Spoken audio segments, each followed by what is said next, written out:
Hey guys, welcome to 1UPmang Game Reviews. Today I will be giving my initial thoughts on Ghost of Tsushima. I do plan on having a full-blown review. Today is just going to be my initial thoughts. Please do like, comment, and subscribe on the video.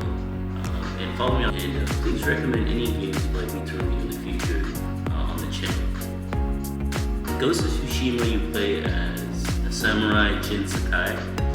And this is during the times that are invading Tsushima, Japan. Now, as a samurai on the island of Tsushima, you are defending against your fellow samurai, pretty much all get wiped out. And you are nursed back to health by another samurai named Yuna. You and Yuna have to go across Tsushima to, find other people to help you basically take back Tsushima Island, save Jin's uncle, Shimura, and Yuna's brother, Takai. Now, this game is a third-person narrative-driven game. It's an adventure game, and your main form of combat is with a katana sword. You also do have secondary abilities like throwing knives, bombs, and also bow and arrow. And you can upgrade these weapons.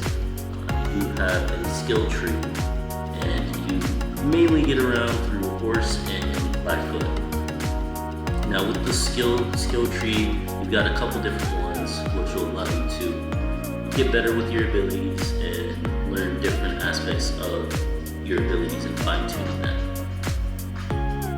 The atmosphere of the game is, the game is beautiful, it really is.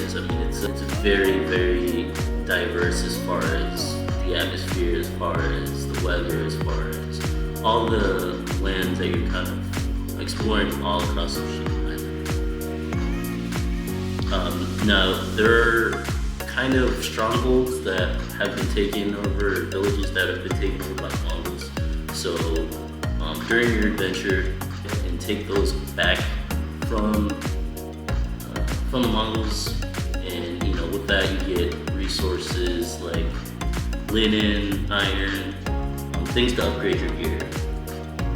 And then with the music, it's very limited, mostly with the fighting areas, but it's if you played, obviously mostly probably played Breath of the Wild, the music is more in the background. So it does feel very much like an environment back then during this reign of the Mongols on Tsushima Island. Now, going back to the gameplay aspect of the game, it's very fun. It's very, very immersive. What's nice is there's a tutorial at the kind of early beginning of the game, which is basically a back where you fight Shimura, and in that flashback, that's the main tutorial, so that's where you learn all the basic moves, and yeah, it's a super fun tutorial. The swordplay is very, very realistic. The way that fighting is crafted is very well detailed. You have options to parry, you got to parry attacks. There is quite a challenging aspect to the fighting. You're usually fighting a group of them at a time. So you have different standard Mongol fighter, then you have the Mongol fighters with shields, and then you've got the heavier Mongol fighters that usually are dual wielding. Usually they're meant to be more challenging and all in a big group together, but it definitely keeps you on your toes, and switching up your fighting stances will help you fight against someone that's dual wielding or someone that has a shield. So you do get different stances that'll help you combat who you're fighting. And there are a large assortment of side quests. Peasants of Tsushima might ask you to deal with some Mongols that are harassing them or intervening warring tribes that are combative against each other. What's nice about this game as well, the map is very large, so there's a lot to explore. There's a lot of areas and ground to cover throughout your journey. Many of those villages have those side quests, as I mentioned before, so there's always something to do. It always keeps you going and want to explore more, and I'm really excited to really dive deep in the game. And the main storyline, to explore what Jin has to go through as a samurai and his code and what his uncle has taught him. And oftentimes Yuna, she brings out a different type of way of going about doing things. And this is a huge conflict for Jin, and based off what he's been taught as a samurai. And that's very, very interesting aspect of the storyline, how they help each other and how they're really determined to come together to get back their land from the invaders. The combat sounds are very effective at drawing you into the battle, drawing you into the fight. Voice acting is phenomenal. I mean, it really brings the story into how they're able to portray the characters over voice so well. It's very impressive, and I thought it was phenomenal voice acting cast. So I'd like to get further in the story and see where that goes. Definitely a top quality game, one that I would highly recommend. I haven't run into too many issues as far as gameplay or sound or really anything like that. I'm sure there's some flaws, no game's perfect, but I mean, so far my experience has been pretty great. I haven't had many complaints at all. There are a few gameplay aspects that have been a little tricky to learn, like changing your stance during a fight or rotating through the secondary items. But once you get the hang of that, it's not too bad, and it really brings in a lot of versatility in how you go about fighting. I've had a hard time putting it down, if anything. Just playing it has been so much fun, and it's a game I haven't played. A lot of games very similar to this, so it's definitely got a unique vibe or a unique feel to it. I felt you can tell that they really studied Tsushima and how it looked and that time period. And the villains, the Mongols, very intimidating. They're definitely a threat.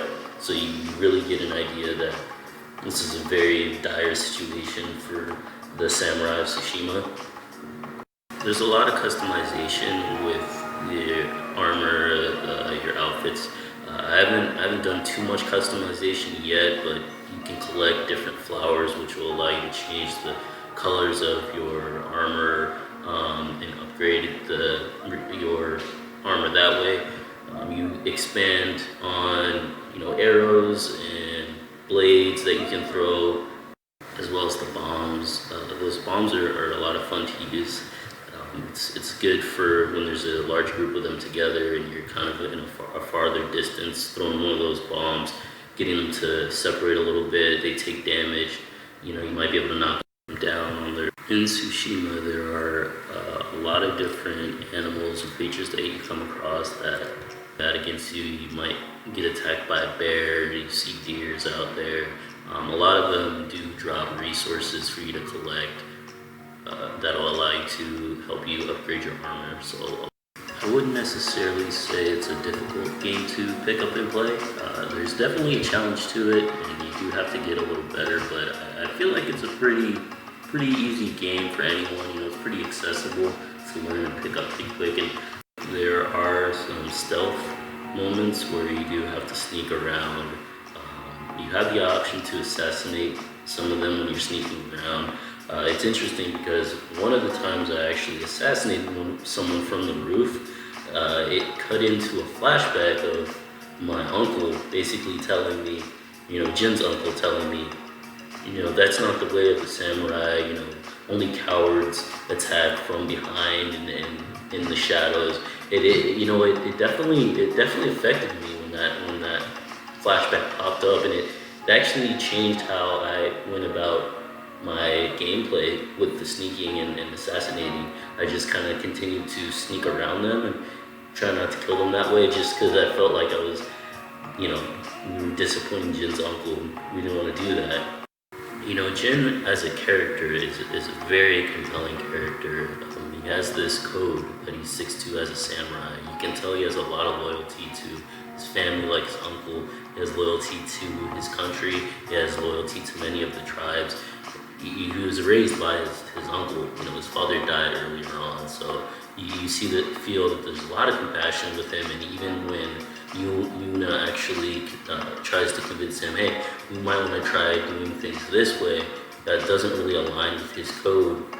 There's a lot of conflict with him, and it really makes you feel for him. It really makes you see that this person that has a lot to for him to lose in these ways of that Yuna and many other characters go about handling and dealing with the Mongol invaders.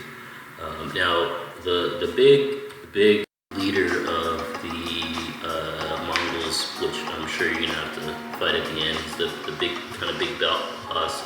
And Jin has a confrontation with him early in the game, which obviously Jin ends up losing. But you do have a confrontation with him, and his name's Kodokan. Kodokan is the leader here during this invasion, and he's a big guy. He's got your uncle captive, so that'll be someone I'm sure we're going to be facing without a doubt in the future of the game. Now this is still pretty early on in the game for me, but I imagine since this is a large game, I can see them doing an expansion or maybe even some DLC later on down the road.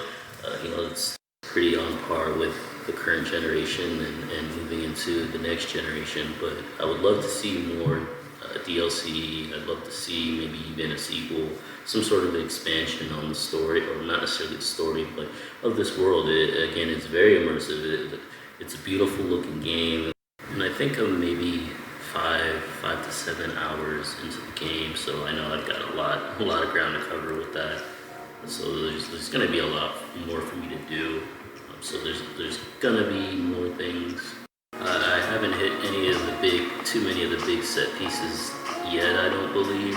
So I got a lot of set pieces to hit, and I can only really see the story going up as far as the quality. I mean, I'm just scratching the surface, and the longer I play, the more time I've been putting in, the more into it I'm getting. I mean, there's so much to it that it's a lot to the gameplay, a lot to the story, a lot to explore, a lot around. There's a lot of artifacts to collect that'll give you more information on the environment or the Mongols even.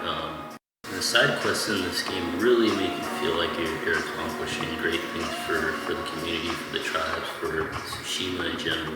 You're highly revered. Jin is very revered. Samurais, I imagine, are very revered during this time. It really makes you want to do more of the side quests. It really helps. You want to see what's going on with these storylines, and you want to help them. You want to do the best you can as someone that they look to, as someone that they revere, as someone that's you're their hope to taking back the land and helping out with what's going on in the villages.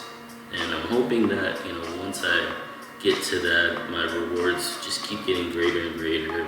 The more I'm in the game, the more side quests I'm doing, the more experiences I have within the game. Now, if you do want me to do a full-scale review on this, that was kind of the idea, that was the plan. If you'd like me to expand more on the story, go ahead and let me know down in the comments. Let me know if you played the game. Let me know if you plan on picking it up or renting it, or if you don't plan on playing it. Let me know what you think. Let me know how far you are in the story, what you thought of it, if you beat it. Again, I'm still far behind in the story, but I plan on getting through it in the next week or so. But please go ahead and drop a like if you like the video. Go ahead and share it. Please subscribe. Any support is much appreciated. Absolutely. Definitely love to hear from you guys in the comments.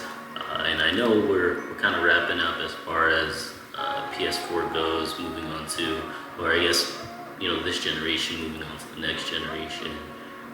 So I'm really impressed, really happy that they were able to get this game out. I know there were some delays with what's going on currently in the world, but we still got some great games coming out. We still got some time before the holiday kicks in, so a great way to end the generation. I'm sure we've got a few more games coming out that are going to be fun and exciting way to end the year.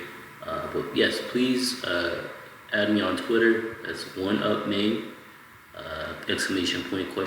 and I'll speak with you guys soon. Thanks.